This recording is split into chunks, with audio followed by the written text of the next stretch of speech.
नमस्कार, मैं जितेंद्र चतुर्वेदी।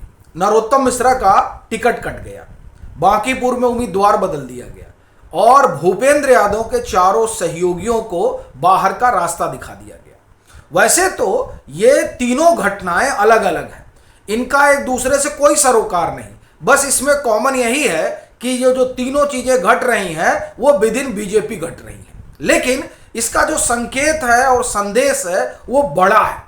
उस पर आए उससे पहले इन तीनों कहानियों को एक एक करके समझते हैं और शुरुआत नरोत्तम मिश्रा से करते हैं।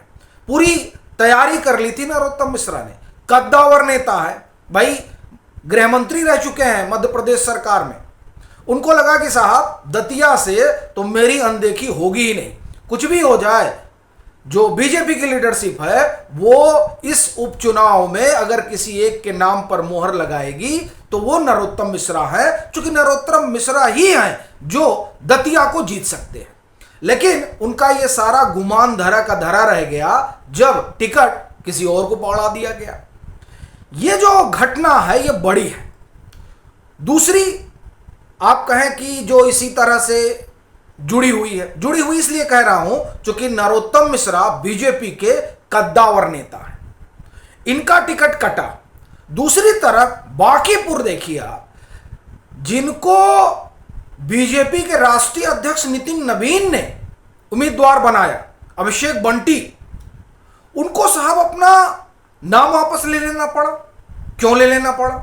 वो कह रहे हैं कि देखिए खबर क्या है, खबर यह है कि वो दरअसल उनके पिताजी जो है वो भी चारा घोटाले में फंस गए थे, इसलिए जो है उनका नामांकन वापस ले लिया। उन्होंने कहा गया कि साहब आप अपना नाम वापस लीजिए, नहीं तो जो है मुद्दा मिल जाएगा किसको? विपक्ष को। सवाल ये उठता है क्या यही वजह है या कहानी कुछ और है? अच्छा, उसमें कुछ लोग ये भी कह रहे हैं कि दरअसल अभिषेक बंटी ने नामांकन के समय जो भाषण दिया था वो भाषण आला कमान को पसंद नहीं आया। अब उसमें एक कारण और जोड़िए कि उम्मीदवार तो इन्होंने बना दिया, लेकिन क्या जो उत्तर प्रदेश में नितिन नवीन का रोड शो निकला था, उस रोड शो में जिस तरह से आप देखिए कि सबके आराध्य बजरंगबली को वहां घुमाया गया, क्या उसकी वजह से टिकट कट गया? अब आप कहेंगे कि वो तो नितिन नवीन ने किया था तो टिकट जो है अभिषेक बंटी का कैसे कटेगा? उम्मीदवार किसके हैं? अभिषेक बंटी, नितिन नवीन के ना। तो अब नितिन नवीन को तो हटाया नहीं जाएगा, उन्हीं का पर कतरा जाएगा कि ख्याल रखिए आपको क्या करना चाहिए। अब आप देखिए कि इसको इस नजरिए से देखिए कि नितिन नवीन के उम्मीदवार को बदल दिया गया। यह भी बीजेपी के कद्दावर नेता हैं, अब राष्ट्रीय अध्यक्ष है साहब। तीसरा नाम जो है वो भूपेंद्र यादव का है। भूपेंद्र यादव के तीनों चारों सहयोगी बदल दिए जाते हैं और भूपेंद्र यादव को कानों कान खबर नहीं होती है। ये भी बड़े दिग्गज नेता हैं बीजेपी के। अब तीन दिग्गज नेता बीजेपी के जिनको लेकर आप एक तरह से कहा जाए कि ऐसा निर्णय लिया गया जिसकी इन्हें एक तरह से कहें कि हवा तक नहीं लगी। और ये आप ध्यान रखिएगा, अगर नितिन नवीन को लेकर कोई संदेह हो तो ये गांठ बांध लीजिए कि भूपेंद्र यादव के चारों सहयोगी निपटा दिए गए। ठीक उसी तरह से आप इसको जोड़िए अभिषेक बंटी के मामले को कि नितिन नवीन का उम्मीदवार, और दो घटनाएं हुई। एक जो हमने कहा कि उनका भाषण, वो भाषण आप सुनिएगा, वो मैं आपको नहीं सुना पाऊंगा, सीधी बात यह है। आप जाइए अभिषेक बंटी का नामांकन के समय का भाषण देख लीजिए, उन्होंने क्या कहा था। और दूसरा जो उत्तर प्रदेश में हुआ नितिन नवीन के रोड शो में, वो तो उस पर तो खूब बात भी हुई कि आप देखिए आप हनुमान जी को ही जमीन पे उतार दिए हैं। अब तो आप देखिए उसका बड़ा वीडियो भी बन रहा है। तो कहना अपना यह है कि ये तीन दिग्गज नेता हैं और तीनों दिग्गज नेता जो है वो किसी न किसी वजह से विवाद में फंस गए, किसी न किसी वजह से। नरोत्तम मिश्रा तो अपने बयानों के लिए जाने जाते हैं, रंग गेरुआ पर किस तरह से उन्होंने जो है बड़ा तीखा टिप्पणी किया था। और उसके बाद में फिर प्रधानमंत्री ने कहा था, भाजपा का ही एक कार्यक्रम था उसी में, कि जो बीजेपी के नेता हैं उनको संयम बरतना चाहिए, मीडिया के सामने ज़्यादा नहीं बोलना चाहिए। ठीक है, वो रंग गेरुआ के बाद ही पीएम का ये बयान आया था। तो कहना यह है कि ये जो तीनों नेताओं को प्रत्यक्ष और परोक्ष रूप से पनिशमेंट दिया गया है, इस पनिशमेंट ने बड़ा लाउड एंड क्लियर संदेश दिया है कि आपका कद जो भी हो, आप कितने भी बड़े नेता बीजेपी में हो, लेकिन अगर आपकी भाषा संयम नहीं होगी, आपका व्यवहार संयम नहीं होगा और आपके सहयोगी अगर संयमित नहीं होंगे तो विद इन पार्टी आपकी कोई जरूरत नहीं है।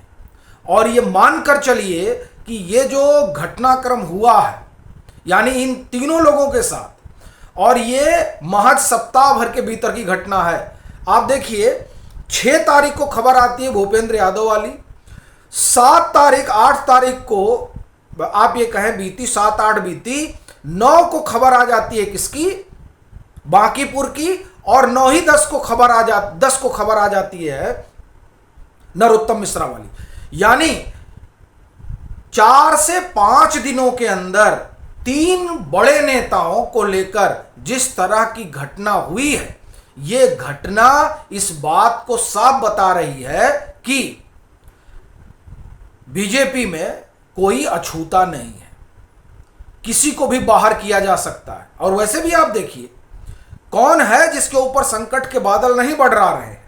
और ये जो 3 घटना हुई है, इस घटना ने एक बात तो बड़ा स्पष्ट कर दिया है कि बीजेपी में बड़ा भारी परिवर्तन होने जा रहा है। क्योंकि ऐसा नहीं है कि वहां कम लोगों के बोल बिगड़े हैं, कई लोगों के बोल बिगड़े हैं। आप सुनिए देवेंद्र जी को, मतलब हास्यास्पद हो जाता है कि आप किस बैकग्राउंड से आते हैं और उस बैकग्राउंड से आने के बाद आपकी भाषा इस तरह की हो जाती है। ये बड़ी बात है। आप जिस कुर्सी पर बैठे हैं उस कुर्सी पर शालीन रहना चाहिए। अभी इस कार्यक्रम से पहले वाजपेयी जी का एक भाषण सुन रहा था जिसमें वाजपेयी जी ने मुस्कुराते हुए कहा कि सत्ता का चरित्र तो एक ही होता है, लेकिन हमारी कोशिश यह रहेगी कि हम अपना चरित्र बनाए रहें। इस कोशिश में वो कामयाब रहे। इस कोशिश में प्रधानमंत्री नरेंद्र मोदी खरे उतरे हैं। वो सत्ता में हैं लेकिन अपना चरित्र बनाए हुए हैं पिछले 25 साल से। वो 2000 से आप देखिए कि कहां है, सत्ता में है। पहले गुजरात के मुख्यमंत्री रहे, अब देश के प्रधानमंत्री हैं। लेकिन साहब उस तरह की धीरता गंभीरता भाजपा के दिग्गज नेता क्यों नहीं दिखा पा रहे? क्या वजह है कि वो लोग डोल जाते हैं? ये बड़ा सवाल है। अब जैसे आपको उदाहरण एक और देता हूं, नरोत्तम मिश्रा के बारे में कहा जा रहा है कि साहब उनका टिकट कटवाने में कुछ लोग कह रहे हैं कि मुख्यमंत्री की भूमिका रही, कुछ लोग कह रहे हैं कि साहब कई लोग नहीं चाहते थे कि उनको टिकट मिले, कुछ फिर उसमें यह भी है कि 2 लोग थे जो उनके एकदम पक्ष में थे, प्रहलाद पटेल और कैलाश विजयवर्गीय। उसमें यह भी कहा जा रहा है कि नहीं ऐसा नहीं है, जो है नरेंद्र तोमर भी उनके पक्ष में थे। सवाल यह है ही नहीं कौन पक्ष में था कौन पक्ष में नहीं था। सवाल यह है कि जिसे आला कमान चाह रहा है उसको वो टिकट देगा। किसी के पक्ष और विपक्ष में रहने से आला कमान पे क्या फर्क पड़ने वाला है? क्योंकि यहां जो भी चुनाव जीत रहा है वो नरेंद्र मोदी के चेहरे पर जीत रहा है, वो विधानसभा का चुनाव हो, लोकसभा का चुनाव। तो उसमें कौन सा यह है कि किसको मिल रहा है किसको नहीं मिल रहा है? सवाल यह है ही नहीं। सवाल यह है कि आप जो कर रहे हैं उसको लेकर आला कमान अब खुश नहीं है, एक। और दूसरा, आपको लेकर जो परसेप्शन है वो परसेप्शन ठीक नहीं है। तीसरा, नरोत्तम मिश्रा जैसे कद्दावर नेता का टिकट काटकर बीजेपी ने संदेश दे दिया है उत्तर प्रदेश में भी, और जो 5 राज्यों के चुनाव होने जा रहे हैं वहां भी। बांकीपुर में उम्मीदवार बदलकर बीजेपी ने बता दिया है कि कभी भी किसी के साथ कुछ भी किया जा सकता है, इसलिए अपना आचरण सुधार के रखो। और भूपेंद्र यादव के साथ जो घटना हुई उसके जरिए स्पष्ट संदेश है किसको? कैबिनेट मंत्रियों को। नरोत्तम मिश्रा के जरिए जो सिटिंग है उनको भी और जो टिकटार्थी हैं उनको भी, दोनों को संदेश दे दिया गया है कि जान लो जब नरोत्तम का कट सकता है तो तुम लोग किस खेत की मूली हो समझ लेना। ये जो हुआ है ना, ये सीधे मैसेजिंग है और कुछ नहीं है।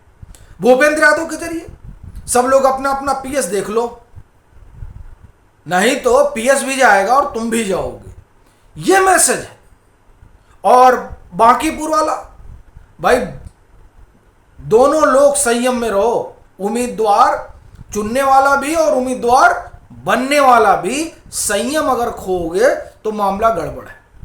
और इन तीनों घटनाओं के जरिए जो संदेश है उससे एक बात बड़ी स्पष्ट है कि पीएम जो है वो बड़े उलटफेर की तरफ जा रहे हैं। कई नेताओं के, कई मंत्रियों की छुट्टी होगी साहब, वो एकदम तय हो चुका है, क्योंकि ये संदेश और संकेत साधारण नहीं है। और यह भी तय हो चुका है कि जो चुनाव होने जा रहा है आने वाले दिनों में, उन चुनाव में सभी लोग जाएंगे। टिकट कोई सोच के न रखे कि टिकट उसको मिलेगा। जो भी दिग्गज है, मठाधीश है, जिनको लगता है कि हमारी ही इस पर जो है बपौती है, हमारा ही एकाधिकार, वो भूल जाए। अब हर चीज जो है, ये देखिए, ये 3 घटना को इस तरीके से देखिए। नरोत्तम मिश्रा का टिकट वाले मसले से जोड़कर देखिए, अभिषेक बंटी का इस मसले से जोड़कर देखिए कि चुनने और उम्मीदवार बनने दोनों में संयम होना चाहिए, और भूपेंद्र यादव के जरिए कैबिनेट मिनिस्टर्स को संकेत दिया गया है। इसलिए बड़ा जो है उलटफेर होने जा रहा है। बाकी तो सब कहानी है, उसको जिस भी तरीके से कहा है उसे आप सुनिए, लेकिन असल मामला यही है, सीधी मैसेजिंग है। और ये मैसेजिंग विद इन बीजेपी बड़े उलटफेर की है। बाकी आप लोगों की क्या राय है, जरूर साझा करिएगा।